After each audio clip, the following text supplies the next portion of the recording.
అక్కడే ఇచ్చేస్తున్నారు.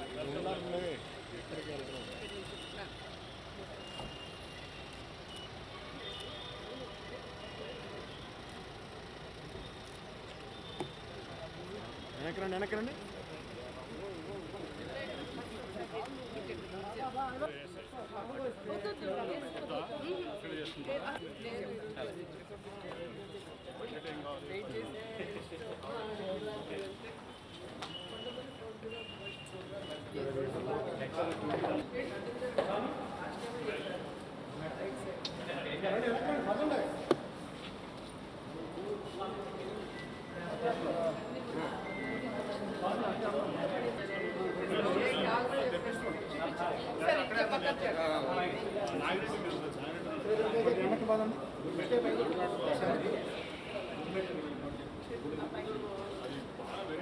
దీంట్లో అండి whatever is that will speak అన్నమాట. That is the highlight.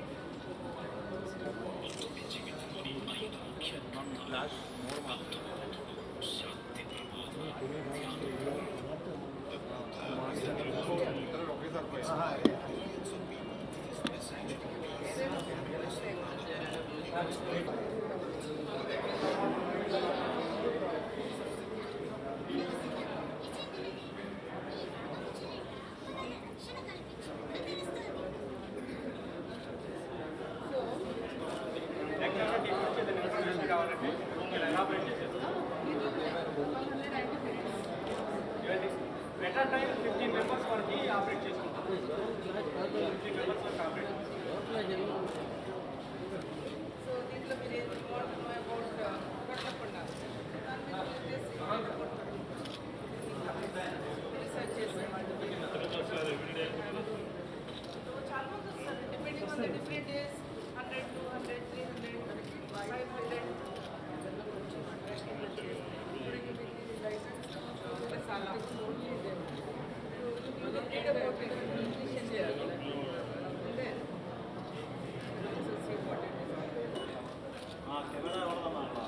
Sir corner camera వెనకరా కొద్దిగా చిన్న కొద్దిగా వెనకరా మేడం మేడం సార్ ఏంటి సార్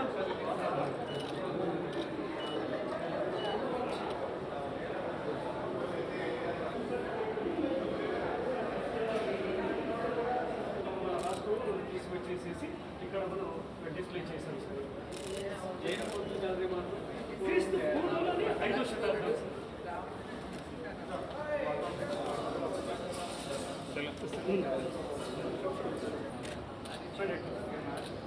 డిస్క్రిప్షన్ కూడా ఉంది. మీరు కూడా వచ్చేది పింక్ మేడం పింక్ మేడం అరే కెమెరా ఆడతా కానీ మరీ తీసుకొచ్చి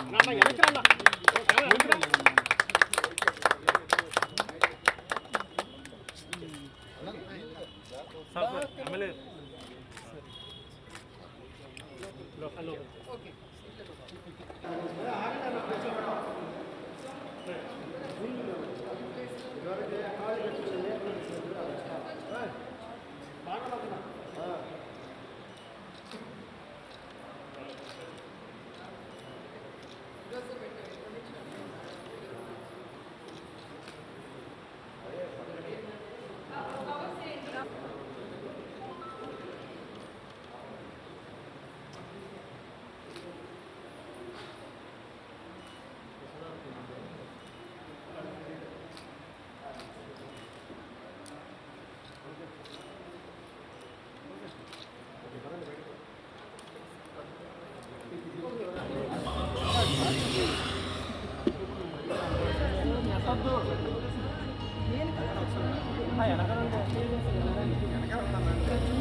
బ్రిటిష్ వారి బానిస సంఖ్యను తెచ్చుకొని సాధించుకున్న స్వాతంత్ర్యాన్ని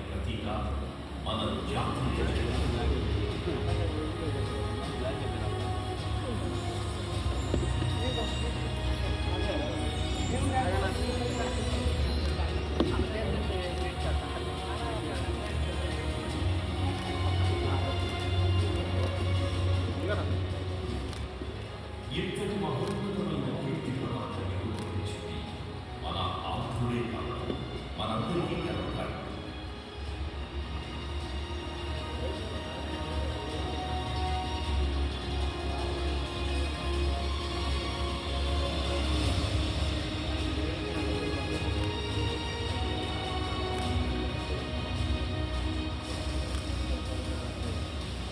ఈ ముప్పొన్నెల జెండా రూపకర్త పింగళి వెంకట స్వప్నాలు కృష్ణా జిల్లా చల్లపల్లి మండలం యాడగడ్డ.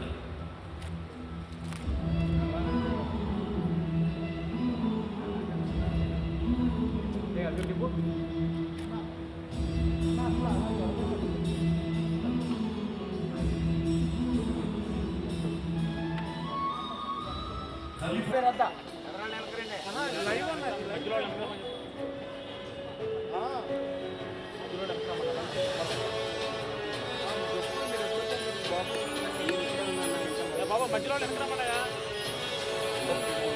మధ్యలో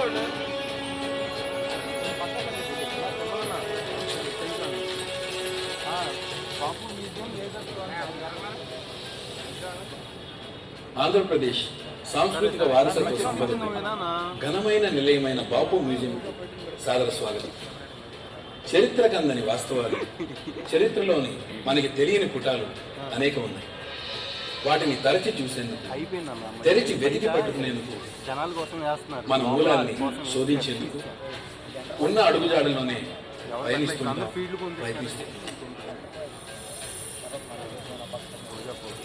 ముఖ్యంగా మన దేశ స్వాతంత్ర ఆవిర్భావాన్ని, అందుకు పోరాడిన అనుభవాన్ని నెమరు వేసుకుంది. వాటిల్లో కొన్ని అపురూప ఘట్టాలకు అంకితమైన అమృత వేదిక ఈ బాపు మ్యూజియం. ప్రాకు చరిత్ర నుండి నేటి వరకు ఆంధ్రుల ఖ్యాతి ప్రతి సందర్భంలో, ప్రతి అధ్యాయంలో ఇనుమడిస్తూనే ఉంది. కానీ స్వాతంత్ర సమయంలో సలపిన కృషి అసమర్థం. నాటి ఆ కృషికి నిదర్శనం పింగళ వెంకయ్య రూపొందించిన త్రివర్ణ పతాక రూపంలో నేటికి రెపరెపలాడుతుంది. అణువున బాపు మ్యూజియం దాచుకున్న చారిత్రక సంపదను వివరిస్తూ ఆంధ్రుల అద్భుత విజయాలను నేను మీకు తెలియజేస్తాను.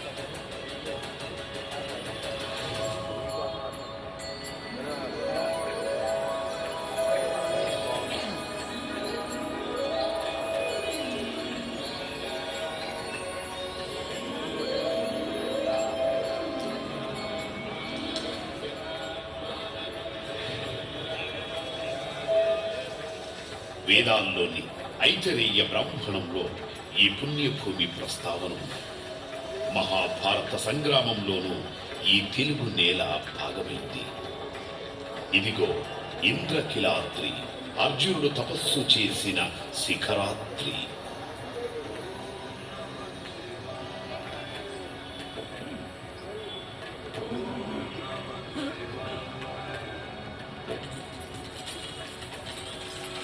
శిలాయుగ మానవుడి ప్రాచీన ప్రదేశం ఆంధ్ర ప్రాంతం.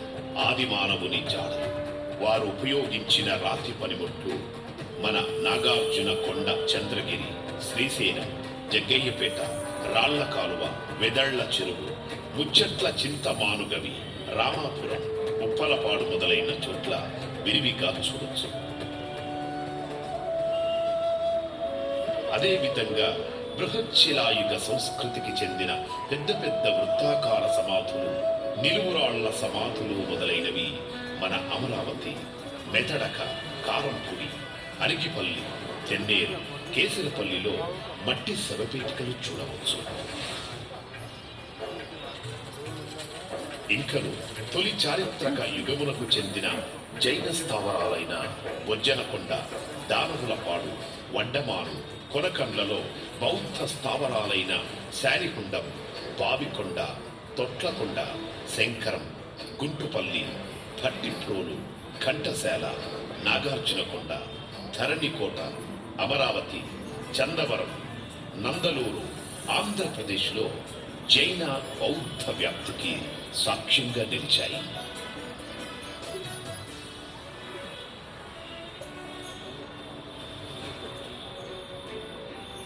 ఆంధ్ర అన్న పదం తొలిసారిగా క్రీస్తు పూర్వం 500 సంవత్సరాల నాటి ఐతరేయ బ్రాహ్మణంలో ప్రజలను సూచించే మాటగా కనిపిస్తుంది. దండకారణ్యంలో నివసించి ఒక గిరిజన జాతిగా ఆంధ్రులు రామాయణంలో పేర్కొనబడ్డారు. అదేవిధంగా మహాభారత సభాపర్వంలోనూ ఆంధ్రుల ప్రస్తావన ఉంది. సూత్ర సాహిత్యాల్లోనూ వివిధ రకాలుగా పేర్కొనబడ్డారు. ఈ ప్రాంతమును నందులు మౌర్యులు పాలించినట్టు తెలుస్తుంది. అశోకుని శిలాశాసనాలు మనకు ఎర్రగుడి, రాజుల మందగిరి, కర్నూలు జిల్లాలో లభించాయి. తెలుగు లిపికి ఆధారభూతమైన బట్టిప్రోలు, ధాతుకరండ శాసనాలు ఈ ప్రాంత ప్రాచీనతను, ప్రాశస్త్యమును తెలుపుతున్నాయి. అనేక రాజవంశాలు తెలుగు గడ్డని ఏలిన చరిత్ర ఉంది. వాళ్ళ సంస్కృతికి అద్దం పడుతున్న ఆనవాళ్లు ఇక్కడ ఉన్నాయి. సుమారు క్రీస్తు పూర్వం 2వ శతాబ్దం నుంచి క్రీస్తు శకం 3వ శతాబ్దం వరకు దక్షిణ భారతంలో ఎక్కువ భూభాగాన్ని ఏలిన శాతవాహనులు తెలుగు నేలను ఏలిన తొలి రాజవంశీకులు. తర్వాత ఇక్ష్వాకులు, శాలంకాయనులు, ఆనంద గోత్రీజులు, బృహస్పాలయనులు, తొలి పల్లవులు, విష్ణుకుండనీయులు, వాసిష్ఠులు, మాతరిపుత్రులు, తూర్పు గాంగులు, రేనాటి చోళులు, బాణులు, వైదుంబులు, రాష్ట్రకూటులు, ఇలా ఎందరో తెలుగు నేలను నలు చెరువులా పరిపాలించారు. ఈ పాలన ప్రారంభం మాత్రం ఒక్కసారి ఊహించుకోండి. ఇంతమంది ఏలిన నేల ఎన్ని సంస్కృతులకు ఆలవనమైంది.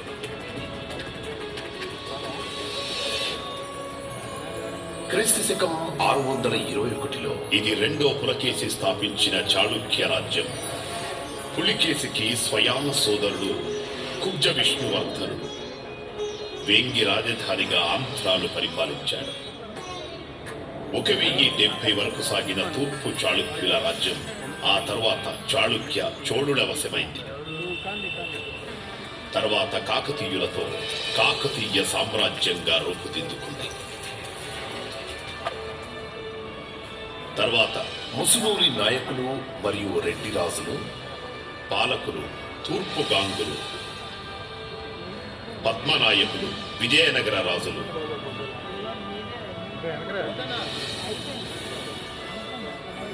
కళింగ గజపతులు ప్రాంతాల వారిగా ఆంధ్రను పరిపాలించారు.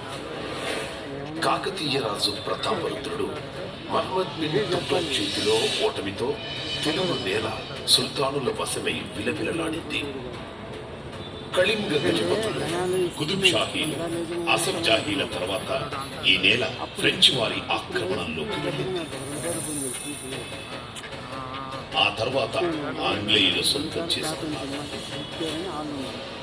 వలస పాలకులలో సర్ అర్దార్ కాటన్ కృష్ణా గోదావరి నదులపై ఆనకట్టలు నిర్మించి అజారామరుడిగా నిలిచిపోయాడు.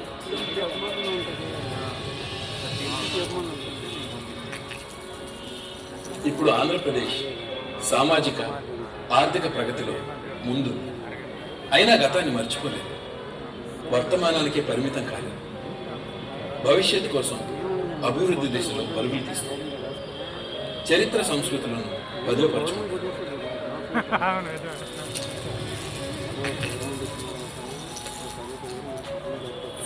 తీరాంధ్ర దేశంలో ప్రత్యేకించి కృష్ణా జిల్లా అపురూపమైన సాంస్కృతిక వారసత్వాన్ని సొంతం చేసింది. బౌద్ధం సహా అనేక మతాలు, సంస్కృతి, సంప్రదాయాల కలయికగా భాసిల్లుతోంది. మైసూరియా, ఘంటసాల ఒకప్పుడు తూర్పు తీరంలో వర్తక వాణిజ్య కేంద్రాలు. అంతేకాదు ఈ ప్రాంతం నుంచి ఆర్థిక, రాజకీయ, సాహిత్య చైతన్యాన్ని రగిలించిన నాయకులు ఉద్భవించారు. కృష్ణా జిల్లా కళలకు కారణాచి. భారతదేశ నృత్య రీతుల్లో ఒకటైన కూచిపూడి నాట్యం పుట్టింది ఈ జిల్లాలోనే.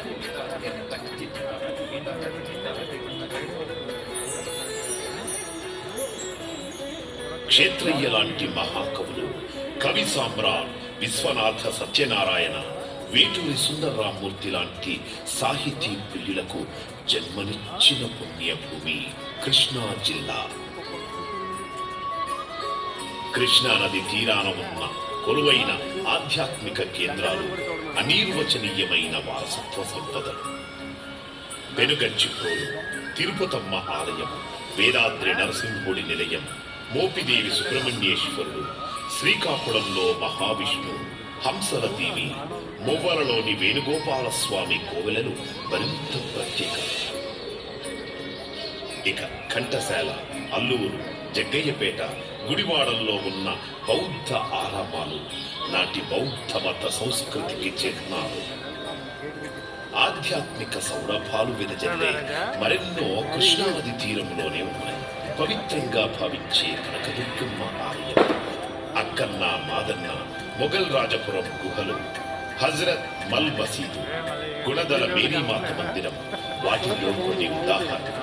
కొండపల్లి కోట అందాల రాజరిక దర్పానికి నిదర్శనం. అక్కన్న మాదన్న గుహలు, మొఘల్ రాజపురం గుహలు చరిత్రకు సాక్ష్యాలు. ఒకటా రెండా, చివరికి మంగినపూడి బీచ్ లో, కొల్లేటి సరస్సులలోనూ ప్రకృతి సౌందర్యం కనిపిస్తుంది. ఇక ఇప్పటి విజయవాడే ఒకప్పటి బెజవాడ. సాక్షాత్తు అమ్మలగన్న అమ్మగా భావించి దుర్గమ్మ పూజలందుకుంటున్న నేల.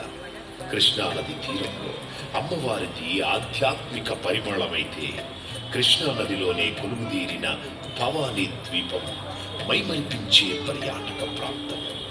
విజయవాడ అనగానే గుర్తొచ్చేది కృష్ణమ్మ.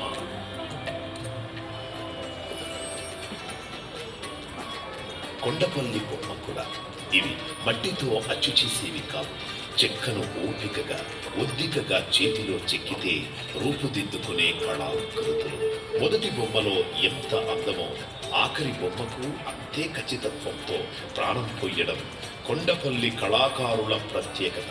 పేరుకు చేతి వృత్తి అయినా మనసుతో చేసే పని. కృష్ణా జిల్లాలో తయారు చేసే కొండపల్లి బొమ్మకు, కలంకారీ చేనేత వస్త్రాలకు దేశ విదేశాలలో చాలా గుర్తింపు ఉంది.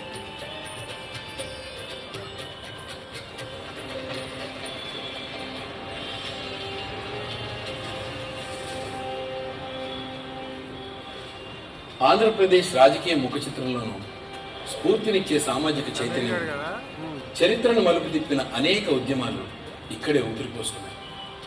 బ్రిటిష్ పాలన గురించి, ఆ వలస పాలనను ఎదిరించి నిలబడిన ధీరుల గురించి పెద్దల నోట కథలు కథలుగా వింటుంటాం.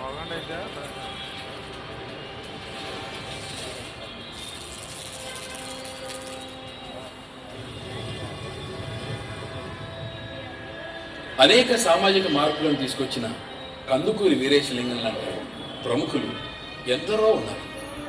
బ్రిటిషర్లకు ఎదురొడ్డిన వారు, భాషా ప్రయుక్త రాష్ట్రం కోసం పోరాడిన మహనీయులు, ఇలా ఎందరో ఈ ఆంధ్ర నెలపై.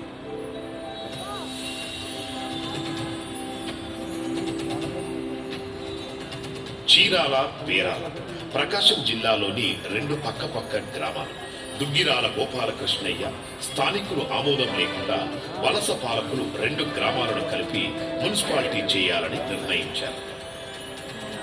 కానీ అది పురపాలక అయితే అధిక పన్నులు చెల్లించే స్థుమత రెండు గ్రామవాసులకి లేదు.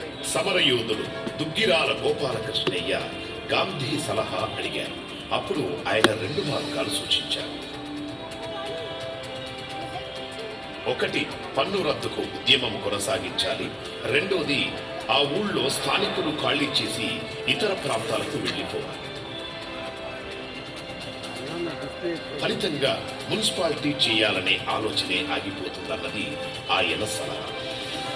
పూర్తి ఆత్మవిశ్వాసంతో గోపాలకృష్ణయ్య అదే నిర్ణయం తీసుకున్నారు. దేశంలో ఎక్కడా లేనట్టుగా రెండు గ్రామాల ప్రజలు 11 నెలల పాటు ఊరి చివర పూరి గుడిసెల్లో బ్రతికారు. రాను రాను విఫలమైంది. అయినా తర్వాత స్వాతంత్ర్య సమరానికి మాత్రం స్ఫూర్తినిచ్చింది.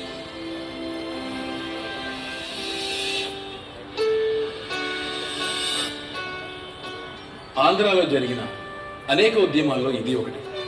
దీంతో పాటు పెదనందిపాడులో పన్ను రద్దు, పల్నాడులో ఉద్యమం, అల్లూరి సారథ్యంలో రంపలో విప్లవం వంటివి వలస పాలకుల గుండెల్లో రైళ్లు పరిగెత్తించాయి. స్వదేశీ ఉద్యమంలోనూ ఆంధ్ర యోధులు పాల్గొన్నారు.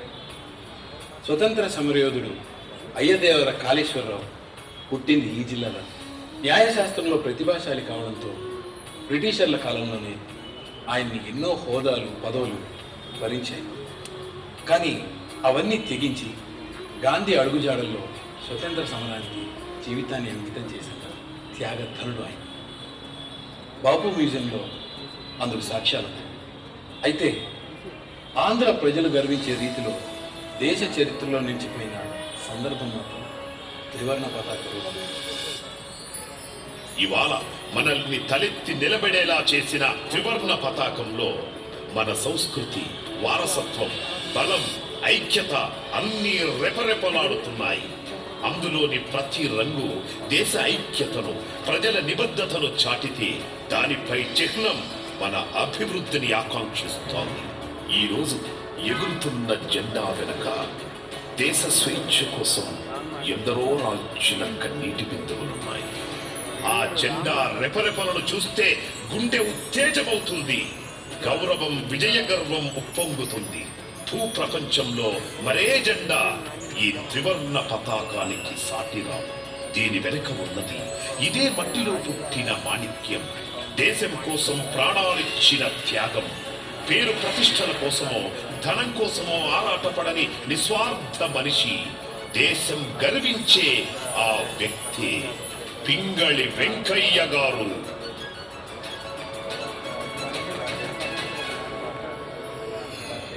రెపరెపలే కాదు, ఈ జెండా మాటన అనేక ఉద్వేగాలు, అనుభూతులు కూడా ఉన్నాయి. ఆటలో దేశాన్ని గెలిపించిన క్రీడాకారుడు ఉద్వేగభరితంగా దాన్ని చుట్టుకుంటాడు. వీరమరణం పొందిన సైనికుడికి ఆ జెండాని మాతృమూర్తి కూడా. మనమంతా ఒక్కటే. యావత్ దేశాన్ని ఏకం చేసేది ఒకే ఒక్క జాతీయ జెండా. ఒక్క క్షణం, ఒకే ఒక్క క్షణం గుండె నిండా గాలి పీల్చండి. చుట్టూ పరిసరాలు, ఎత్తుగా తీరుగా నిలబడ్డ భవనాలపై త్రివర్ణ పతాకాన్ని చూడండి. అందులో పింగళి వెంకయ్య దేశభక్తి కూడా రెపరెపలాడుతూ కనిపిస్తుంది. ఈ పతాకాన్ని 1921లో పింగళి వెంకయ్య తొలిసారిగా మహాత్మా గాంధీ గారికి బహుకరించారు. మన ప్రాతినిధ్యం, సౌభ్రాతృత్వం, జాతీయత అంతెందుకు మన జననం, మరణం అన్నీ ఒకటి. ఈ జాతీయ జెండా మన జాతీయ జెండా. ఇది పింగళి వెంకయ్య గారు దేశానికి ఇచ్చిన గొప్ప. బాపు బోయర్బార్ నాటి నుంచి నా పట్టుదల మీకు తెలుసు.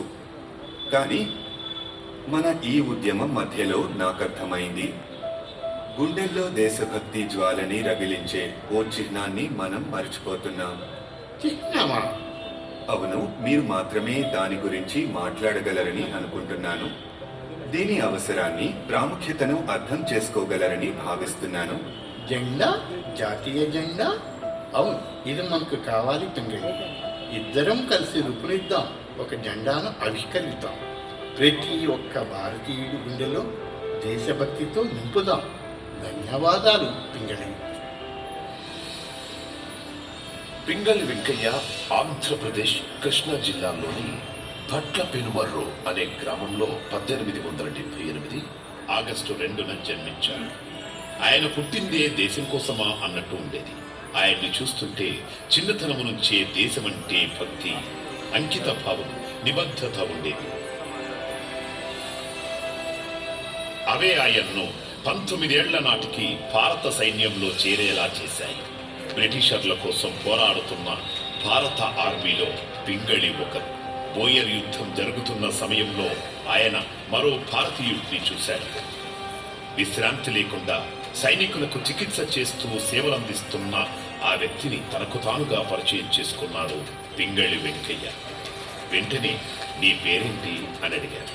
అప్పుడు ఆ వ్యక్తి నుంచి వచ్చిన సమాధానం, నేను మోహన్ దాస్ కరమ్చంద్ గాంధీ.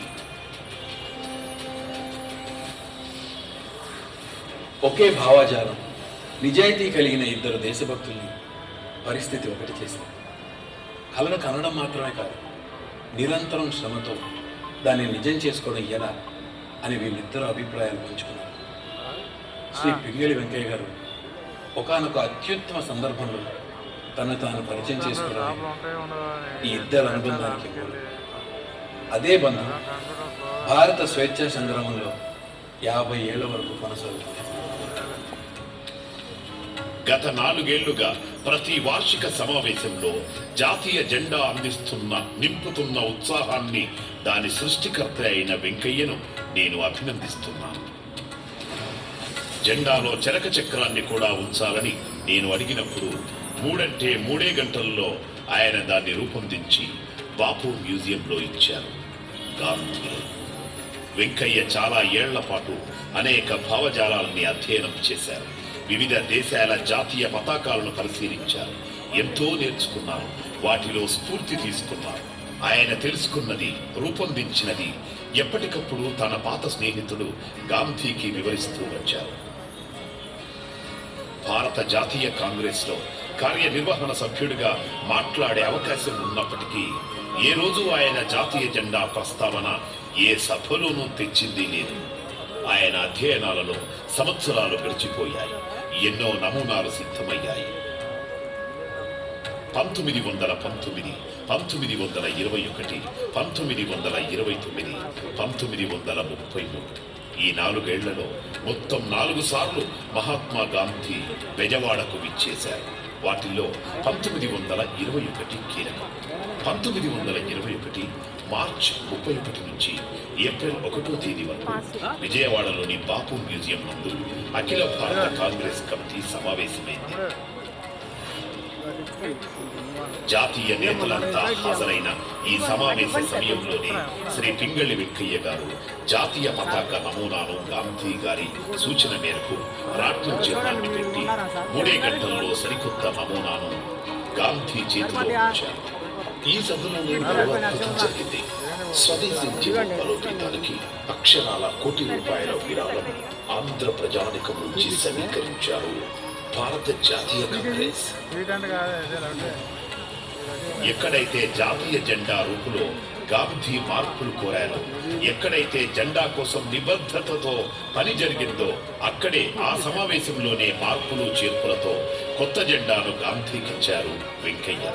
అంతేకాదు, అప్పటికప్పుడు దాన్ని కాంగ్రెస్ అధికారిక జెండాగా సభ ఆమోదించింది. గురుదేవ్ రవీంద్రనాథ్ ఠాగూర్ రాసిన జాతీయ గీతం జనగణమనను మదనపల్లిలో ట్యూన్ చేయడం జరిగింది. కానీ అది మొదటిసారిగా విజయవాడలో భారత జాతీయ కాంగ్రెస్ చే ఆమోదించబడింది. జాతీయ అనే మాటకొస్తే 2 కీలక ఘట్టాలు ఆంధ్రాకు దక్కిన వరాలు. ఈ సమావేశానికి అన్ని ప్రావిన్స్ నుండి 200 మంది ప్రముఖ నాయకులు హాజరైనారు. దుగ్గిరాల గోపాలకృష్ణయ్య గారి రామదండు 500 మంది సైన్యం సమావేశానికి కావలసిన ఏర్పాట్లను ఎటువంటి లోటుపాట్లను లేకుండా చేసి సమావేశాన్ని దిగ్విజయంగా చేశారు. బెజవాడ అఖిల భారత కాంగ్రెస్ కమిటీ సమావేశంలో అప్పటికీ పేరు ప్రతిష్టలు గల దాదాపు అందరూ నాయకులు ఈ సభకు హాజరైనారు. Mahatma Gandhi, Kasturba Gandhi, Devadasu Gandhi, Mahadev Desai, Vallabhbhai Patel, Vithal Bhai Patel, Jawan Lal Bajaj, Shankar Lal Banker, Saraladevi, Pandit Motilal Nehru, Lala Lajpat Rai, Chittaranjan Das, Babu Rajendra Prasad, NC Kelkar, Sarojini Devi, Mohammad Ali, Shakar Ali, Abbas Tayaji, doctor Ansari, doctor Satyapal, doctor Kitchlew, professor Gidwani మొదలైన ఉత్తర భారతదేశ నాయకులు. దక్షిణ భారతదేశం నుండి సి రాజగోపాలచారి, టంగుటూరి ప్రకాశం పంతులు, కొండా వెంకటప్పయ్య, పట్టాభి సీతారామయ్య, బలుసు సాంబమూర్తి, డాక్టర్ బ్రహ్మజోస్సుల సుబ్రహ్మణ్యం, ఉన్నవ లక్ష్మీనారాయణ, వివి గిరి, దువ్వూరి సుబ్బమ్మ, దుగ్గిరాల గోపాలకృష్ణయ్య, తెలంగాణ నుండి మాడపాటి హనుమంతరావు మొదలైన ప్రముఖులు పాల్గొన్నారు.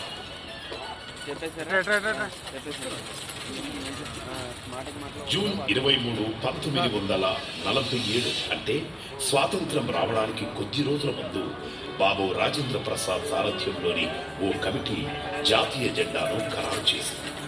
రాట్నం స్థానంలో 24 ఆకులున్న అశోక చక్రాన్ని ఉంచాలని నిర్ధారించింది. అదే ఇప్పుడు మనం చూస్తున్న మన జాతీయ జెండా. 1947 ఆగస్టు 15న తొలిసారి ఢిల్లీ ఎర్రకోటలో లాహోరీ గేటుపై విజయ గర్వంతో రెపరెపలాడింది. పింగళి వెంకయ్య గారు బహుముఖ ప్రజ్ఞాశాలి. తన ప్రతిభ, పరిశోధనలతో జపాన్ వెంకయ్య, పత్తి వెంకయ్య, జెండా వెంకయ్యగా కీర్తినార్జించారు. 1963 జూలై 4న ఆయన చనిపోయే వరకు ఏ రోజు సాదాసీదా జీవితాన్ని వదలలేదు. గాంధీ మార్గాన్ని తప్పలేదు. మన చరిత్రలో, మన వారసత్వంలో పింగళి వెంకయ్య గారు వేసిన ముద్ర ఎప్పటికీ జరిగిపోవాలి. బాపు మ్యూజియంగా పిలువబడుతున్న ఈ మ్యూజియం యొక్క పూర్వనామం విక్టోరియా జూబ్లీ మ్యూజియం. విక్టోరియా మహారాణి సింహాసనాన్ని అధిష్ఠించి 50 ఏళ్లైన సందర్భంగా బ్రిటిష్ ప్రభుత్వం రజతోత్సవ వేడుకలను నిర్వహించింది. ఇందులో భాగంగా అప్పటి కృష్ణా జిల్లా కలెక్టర్ రాబర్ట్ సెవెల్ ఆయన ఆధ్వర్యంలో ఇండో యూరోపియన్ వాస్తు శైలిలో Victoria Jubilee museum and technical ఇన్స్టిట్యూట్గా 1887 జూన్ 2న శంకుస్థాపన చేయబడింది. నూజివీడు సంస్థానాధీశులైన మేకా అప్పలరాయుడు గారి జ్ఞాపకార్థం వారి వారసులు ఈ మ్యూజియం నిర్మించడానికి స్థలాన్ని ఇచ్చారు. కాకతీయ సామ్రాజ్య సేనాధిపతి అయిన మేకా బసవదండనాథుడు నూజివీడు జమీందారుల మూలపురుషుడు. పారిశ్రామిక వస్తు ప్రదర్శనశాలగా ప్రారంభమైన ఈ భవనం తరువాత నూజివీడు జమీందారులోకి, అటు తర్వాత కృష్ణా బోర్డుకి జిల్లా పరిషత్ కార్యాలయంగా పనిచేసింది. 1926 సంవత్సరంలో ఈ భవనంలోనే ఆంధ్ర యూనివర్సిటీ ప్రారంభోత్సవం జరిగింది. 1962లో ఈ భవనాన్ని రాష్ట్ర పురావస్తు శాఖ స్వాధీనపరుచుకుని పురావస్తు ప్రదర్శనశాలను ప్రారంభించింది. తరాలు గడిచిన తరగని సంపద మన బాపు మ్యూజియం. బాపు మ్యూజియం కోసం భూదానం ఇచ్చారు. బాపు మ్యూజియంలో మన మూలాలకు సంబంధించిన చరిత్ర, మనుగడ కోసం మనం చేసిన పోరాటాలు కళ్ళ ముందు నిజమే సాక్షాత్కరిస్తాయి. ఇది మనం కాపాడుకోవాల్సిన జాతీయ వారసత్వ సంపద. మీరు చూసిన అద్భుత దృశ్యాల్లో ఉన్నది మనం గర్వించే మన సంస్కృతి, మన చరిత్ర. మీ చుట్టూ ఒక్కసారి గమనించండి.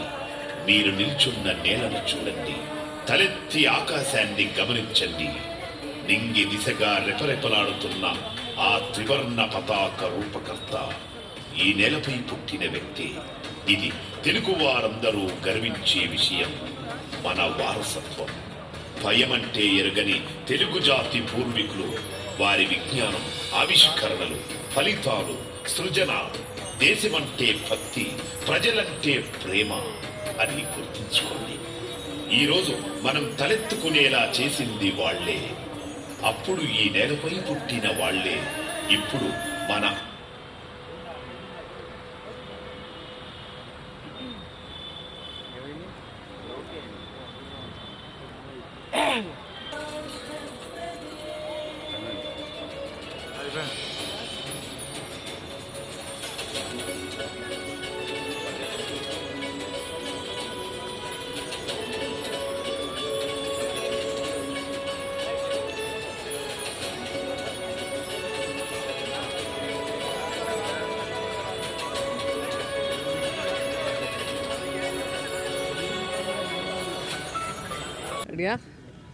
Ready madam.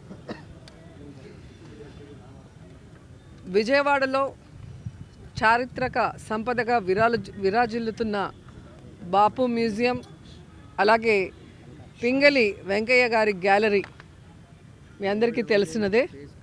సో అతి పురాతనమైన కట్టడాల్లో చాలా ప్రసిద్ధి చెందిన కట్టడాలు ఈ రెండు. కానీ ఈరోజు జగనన్న ప్రభుత్వం వచ్చిన తర్వాత ఏ విధంగా అయితే దీనికి టెక్నాలజీని కూడా యాడ్ చేసి ఈ తరం వాళ్ళు కూడా తెలుసుకునే విధంగా ఈరోజు వాటన్నిటిని కూడా ఇక్కడ పొందుపరచడం ఇప్పుడే మీరు కళ్ళారా చూశారు. అలాగే మీరు చూస్తే ఈ ప్రాంగణంలో లైట్ అండ్ షో అలాగే ప్రొజెక్షన్ మ్యాపింగ్ని కూడా తయారు చేసాం. ఈరోజు నుంచి అది కూడా స్టార్ట్ చేస్తున్నాం. ఈరోజు చాలా మంచి రోజు. ముందుగా అందరికీ హ్యాపీ రిపబ్లిక్ డే. సో ఈ సందర్భంగా ఈ లైట్ అండ్ సౌండ్ షో మరి ప్రొజెక్షన్ మ్యాపింగ్ని కూడా ఈరోజు స్టార్ట్ చేయడం ఆ డిపార్ట్మెంట్ మంత్రిగా నేను చాలా గర్వపడుతున్నాను. ఎందుకంటే పిల్లలకి నాలెడ్జ్ రావాలన్నా లేదంటే మన స్వాతంత్ర సమరయోధులు ఆనాడు వాళ్ళు చేసిన పోరాటాలు కానీ వారి త్యాగ ఫలితం పిల్లలకి తెలియాలన్నా బుక్స్ చదివే పరిస్థితి ఇప్పుడు లేదు. చెప్పాలి అంటే నానమ్మ తాతయ్యలు లేరు ఇంట్లో. సో ఇలాంటి లైట్ అండ్ షో సౌండ్ షోస్తో పిల్లలు అట్రాక్ట్ అవుతారు. ఇక్కడికి వచ్చి చూసినప్పుడు వారందరి త్యాగ ఫలితం వారి పోరాటాలు తీసుకొని వీళ్ళు కూడా ఇన్స్పిరేషన్గా వారి లైఫ్లో ఒక వాల్యూస్ ఉన్న పిల్లలుగా ఎదుగుతారన్న ఆలోచనతో ఇది చేయటం జరిగింది. నిజంగా ఈరోజు చాలా హ్యాపీగా ఉంది. గతంలో విజయవాడకు వస్తే దుర్గమ్మను దర్శించుకొని దుర్గమ్మ ఆశీస్సులు తీసుకొని ఆ తర్వాత ఏం చూడటానికి లేదే అని ఫీల్ అయ్యేవాళ్ళు. ఎందుకంటే ఎవరైనా ఒక టూర్కి వెళ్తే 2-3 డేస్ పిల్లలతో పాటు కుటుంబంతో ఉండాలనుకుంటారు.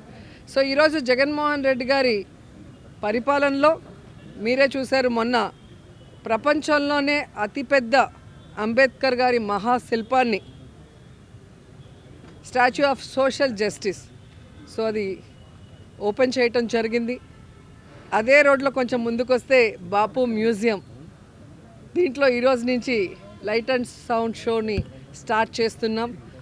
అలాగే కొంచెం ముందుకు వెళ్తే భవానీ ఐలాండ్, నేను మంత్రి అయిన తర్వాత మన పండుగలన్నీ అక్కడ చేయటం జరిగింది. సంక్రాంతి కానీ ఉగాది కానీ, మొన్న కూడా మీరు చూస్తే కార్తీక మాసంలో శివుడి కళ్యాణం కానీ, అంటే ఊర్లకు వెళ్ళి ఊర్లలో తమ కుటుంబంతో గడపాల్సిన వాళ్ళు ఈరోజున్న బిజీ లైఫ్లో వెళ్ళలేకపోతున్నారు. కాబట్టి అన్నీ వారి దగ్గరికే తీసుకురావటం జరుగుతుంది. సో ఈ విజయవాడలో ఈరోజు అభివృద్ధి అంటూ జరిగింది అంటే అది జగనన్న గారి పరిపాలనలోనే నేను గర్వంగా చెప్పగలను. అండ్ ఈరోజు మీరు చూస్తే మా ఆర్కియాలజీ అండ్ మ్యూజియం డిపార్ట్మెంట్ రెండు కూడా చాలా అద్భుతంగా పనిచేసి ఇక్కడ మ్యూజియంలో కానీ అలాగే లైట్ అండ్ సౌండ్ షో కానీ మీరు చూస్తే మీకు గూస్ బంప్స్ వస్తాయి. అంత అద్భుతంగా మన స్వాతంత్ర్యం కోసం పోరాడిన వాళ్ళు చేసిన పోరాటాలని మనం అందరం కూడా వీక్షించి మీకు తెలిసిన వాళ్ళకి అలాగే మీ మీడియా ద్వారా అందరికీ తెలిసి అందరూ కూడా విజయవాడలో వచ్చి ఇవి చూసే విధంగా విజయవాడలో ఉన్న కుటుంబాలు ఖచ్చితంగా వీటన్నిటిని కూడా సందర్శించే విధంగా ప్రమోట్ చేస్తారని మనస్ఫూర్తిగా నమ్ముతున్నాను. ఎందుకంటే ఒకటి తీసుకురావడం గొప్ప విషయం కాదు, దాన్ని మీడియా ప్రమోట్ చేయాలి. ఎప్పుడు కూడా స్పైస్కి ఇంపార్టెన్స్ ఇస్తారు తప్ప విజ్ఞానానికి ఆనందానికి కూడా మా కోసం టైం ఇచ్చి వాటన్నిటిని కూడా ప్రజలకు తెలియజేసి ముఖ్యంగా విద్యార్థులు పిల్లలు పర్యాటకులు అందరూ కూడా భవానీ ఐలాండ్ అలాగే అంబేద్కర్ గారి మహాశిల్పం అలాగే బాపు మ్యూజియం సందర్శించి ఈ లైట్ అండ్ సౌండ్ షోని కూడా ఎంజాయ్ చేయాలని మనస్ఫూర్తిగా కోరుకుంటున్నాను. ఉంటుందండి. మన దీంట్లో కూడా ఉందండి, మన కొండపల్లి ఫోర్ట్లో కూడా చాలా అద్భుతంగా ఉంటుంది. నేను 2 times ప్రోగ్రామ్ పెట్టి అందుకే అక్కడికి పిలిచాను. స్పోర్ట్స్లో గెలిచిన వాళ్ళందరికీ కూడా అక్కడ ఇవ్వటం జరిగింది. ఎందుకంటే మన దగ్గర చాలా ఉన్నాయి కానీ వాటిని ప్రొజెక్ట్ చేసే వాళ్ళు లేక, ఇప్పుడు మేము పెట్టినా కూడా మీరు టీవీలో టెలికాస్ట్ చేసి పేపర్లో దాని గురించి రాస్తేనే కదా ప్రజలకు తెలుస్తుంది.